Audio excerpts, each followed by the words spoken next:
আজি যি বাঘমুৰি সমষ্টি নিৰ্বাচনী প্ৰচাৰ ৰাইজে ইতিমধ্যে হাজাৰ হাজাৰ জনতাই আমাক ইয়াতে মৰম আৰু ভালপোৱা দিবলৈ আহিছে।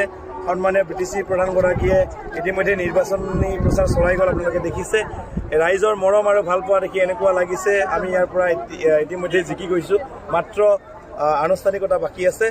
খুব সোনকালে আমি সকলো ৰাইজৰ আশীৰ্বাদ লৈ এই অঞ্চলৰ প্ৰতিনিধি হিচাপে কাম কৰিবলৈ সুযোগ পাম, এই অঞ্চলৰ ল'ৰা হিচাপে কাম কৰিবলৈ খিলঞ্জীয়া ভূমিপুত্ৰ, তেওঁলোকেও খিলঞ্জীয়া ভূমিপুত্ৰ, চালানী আৰু লোকেলৰ কথাটো নাহে।